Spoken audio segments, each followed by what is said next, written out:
Alright, everybody. Amidst all this drama, I think it's time for another Tier List Tuesdays. Taking a break from all the recent drama that's happened, I think, in light of the new release of The Elder Scrolls Online's Blackwood DLC, I think it would be appropriate to do a tier list ranking all the DLCs in the Elder Scrolls games. Now, it's no secret, Elder Scrolls is probably one of my favorite fantasy franchises out there, so I'll just be ranking them from my favorites. So without further ado, let's get right into the tier list. Alright, so the first DLC that is on the list is one that I actually haven't played. It's from The Elder Scrolls 3 Morrowind Blood Moon. I have not had the courtesy of playing any of The Elder Scrolls 3 Morrowind, so... And I know I should because it is a cult classic. It's actually rumored to be probably the best of the Elder Scrolls mainstream games. Elder Scrolls Online Clockwork City. Okay. I'm gonna put it as a C, not because Clockwork City, but it was a DLC that, it was enjoyable playing through it the first time, but obviously because I play a lot of ESO, it involved me going back there a lot, and the zone itself that was added into the world space wasn't one that I personally found intriguing. I know a lot of other people probably were excited and stuff like that, but for me personally, I found it to be a little bit lackluster and just a little kind of an obstacle in some sense. Anyway, Skyrim Dawnguard DLC. This one was... okay, I guess. I didn't like that they added vampire attacks to villages and cities. I thought that was a little bit obnoxious. Other than that, the item sets in the game that were added were pretty cool. The storyline was somewhat interesting. I liked more of the side quests that were added, so I'll give that one a B. Skyrim's Dragonborn DLC. So this one adds another kind of world space. You go to Solstheim, which is an island that also appears in the Blood Moon DLC from Morrowind. This one I thought was a fun one because it added some more dragon shouts or whatever, and you could tame dragons and ride them and stuff. I thought that was pretty cool. I'm gonna rank it still as a B because, again, it's somewhat lackluster in some areas, but you know. Elder Scrolls Online Elsewhere. Now this one, I'm putting it at an A tier because there's one specific DLC I think is deserving of S tier. This one's A tier because the writers and the developers took 3 different kind of concepts and ideas that I didn't think went well together. They were very separate, they were very different, and they made out to be they made it into a huge, just amazing storyline and expansion pack that was added. I really enjoyed it. It was a year-long storyline too, so they kind of pushed out 4 different updates throughout the span of 1 year. So overall, I thought that was amazing. I know there's the other 3 DLCs on this list I will include as well in the A tier. Elder Scrolls Online Imperial City. This takes you to the Imperial City that also appears in Elder Scrolls Oblivion. I'm putting it in D tier because it was even though it added 2 group dungeon activities, it was mainly a PvP oriented update, and PvP in the game is fun and all. I just personally it wasn't. I'm not gravitated towards PvP really. So it just really wasn't my cup of tea. Skyrim's Hearthfire DLC. I'm gonna put this in the A tier as well, just because I'm kind of a sucker for homesteading / property building games, and the fact that they implemented that into the Skyrim engine was very fun, and it did set kind of a good baseline for the Elder Scrolls Online's homesteading engine as well. Oblivion's Knights of the Nine DLC. That one is also, I'm gonna have to say, the storyline was a little bit interesting, but it was probably just as lackluster in my opinion as the Imperial City expansion. Horns of the Reach Dungeon DLC for the Elder Scrolls Online. Um, the dungeons were somewhat fun. I'm gonna put it in the C tier because, like, group dungeons are just group dungeons. I mean, the mechanics and stuff were fun, but it's like you kind of go in and go out, and then it wasn't like super big. Same with Shadows of the Hist. Shadows of the Hist was basically just another dungeon DLC. The dungeons were pretty standard. One of them I liked more than the other, but that was pretty much it. Elder Scrolls Online's Dark Brotherhood expansion. That is one that I'm gonna have to put in the B tier. It's not good enough as Elsewhere was, but the storyline in the Dark Brotherhood DLC was extremely interesting. Basically, like a quick rundown, it was a three-way political compromised situation, and they basically were all three members of the different political factions were using the Dark Brotherhood, which is basically a guild of assassins, which you end up joining to basically take out different members of each faction until like one comes out victorious. I'm not going to do any spoilers, even though it's been out for 5 years, but you can play it if you want. Elder Scrolls Online Dragon Bones. Great mechanics for dungeons. Super, super frustrating to play through. So I'm putting in the D tier, not because I hate the dungeons, because fundamentally I don't. They're very fun to play through. They make great challenges for you and other players to face, but the mechanics are super frustrating. Like, you have to be on your A game and being paying attention.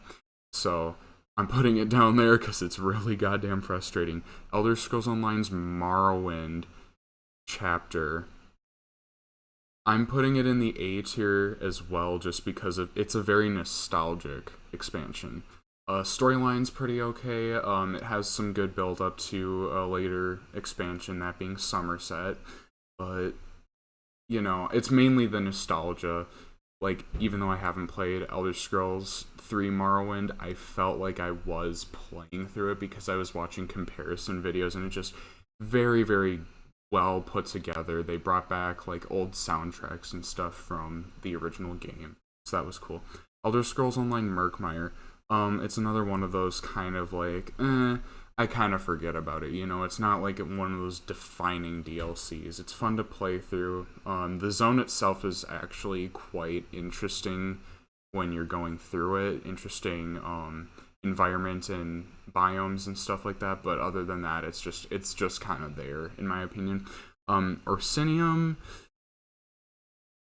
it's like the storyline when you play it through the first time, it's interesting, but I've played through the storyline many times, so I'm kind of, I don't want to say like desensitized to it, but it's just kind of another obstacle. But the zone environment itself is very interesting. Despite it not taking place in Skyrim, the environment is very similar, and just exploring kind of like the lore of the orcs themselves, kind of getting their own expansion dedicated to them, was cool to see. Elder Scrolls Online Somerset is another solid B tier. It wasn't as good as Morrowind and Elsewhere. Zone of Somerset itself was very pretty. I liked the coral forest biomes. I thought those were pretty cool. Storyline also was very well put together. But other than that, I think, again, some of the side stuff was a little annoying at times. Elder Scrolls Online Thieves Guild. I'm going to put that at a C, because I liked it probably just as much as the Dark Brotherhood DLC, but the zone it takes place in is a little just there's not much to do there, and in order to build up your kind of record with the guild, in order to continue the main storyline, you have to do a bunch of like stealing and stuff in order to kind of like make a reputation for yourself. What I did like that they did differently compared to Skyrim's Thieves Guild questline was that you felt like you were actually, when interacting with the NPCs, you were kind of like a part of like a family, sort of. Just like you got close to people and all that. Other than that, it wasn't much, but I did think that it did kind of, with the NPC interaction, it did kind of develop a better storyline. Wrathstone kickstarted the Elsewhere chapter. I thought both dungeons were very, very well done. They're fun to play through. I would definitely go through the dungeons constantly again. And the storyline behind it is a little interesting as well. Elder Scrolls Shivering Isles is going to go in the S tier because the storyline is great, the content is great, and overall the environment you explore is very great as well. It also provides just kind of like some interesting context behind the main kind of like god deity character that you encounter within this realm of Oblivion, which is it's just a very interesting storyline. If you don't know like what the story is about, I highly recommend you play through it. It's very fun. Elder Scrolls Tribunal, I have not played through. I know the storyline behind it though, very interesting story. I probably would have put it as like a B or A tier if I played through it, but like in all fairness, I want to play through it before I completely judge it. But the storyline itself is extremely interesting. Wolf Hunter, it's your standard dungeon DLC. Frustrating mechanics as well, so I'm putting it in the D tier. Dragonhold concluded the Elsewhere storyline. Very, very well done wrapping up to a year-long storyline. I found it to be as unique as it was. It was extremely interesting, and I thought the transition from the Season of the Dragon year-long storyline to the Dark Heart of Skyrim storyline did very well. That being said, Elder Scrolls Online Greymore, I'm gonna have to put at a B. It basically takes you back to Skyrim. It's mainly for nostalgia that I enjoy it. Other than that, like the whole vampire storyline and stuff, it's meh. It's not really my thing. I thought the expansion to Blackreach was pretty cool. That was something that I thought was great that they brought to the table as a new concept. But other than nostalgia, it was a pretty standard DLC. Harrowstorm was the DLC, the dungeon DLC that started off Greymore's storyline. And again, dungeon mechanics specifically, there's this one dungeon in that DLC that has very, very annoying mechanics that if you don't like activate them quick enough, you essentially like you instant kill or whatever. It's frustrating. I haven't played through it enough to, I think, develop a fondness for it, but anyway. Blackwood, most recent expansion, I'm giving it a solid A because not really the storyline, but it's a good nostalgia for the Elder Scrolls 4 Oblivion. However, the zone itself and all the side quests that it has to offer are what really kind of make it shine. Also, the group activities are very fun in my opinion, and it's overall like the zone just feels a lot like it's a wide expanse of different things too, and I like the 3 different biomes that kind of merge together appropriately as well as merged appropriately with the surrounding overland areas as well. Flames of Ambition was the DLC dungeon that kind of kicked off the Blackwood storyline. I'm giving it a C just because like I thought the dungeons themselves that were added were pretty fun, but again, frustrating mechanics slash like not everybody was interested in going through the dungeons, so it was also a little like hard to find people who wanted to do them. Stonethorn, I'm gonna give it a C. I would give it a D just because the mechanics are frustrating at times, but and just like the overall atmosphere of both dungeons weren't really my like they didn't appeal to me very much. Also, they're pretty standard for dungeon DLCs, but in all fairness, like I completed both of them. They're very like it feels rewarding when you're done. And Markarth. Markarth is a solid A. Not exactly for the story. It closes off the Dark Heart of Skyrim storyline. Storyline's alright. Zone itself is alright. Again, it's kind of nostalgic because it takes you through another part of Skyrim.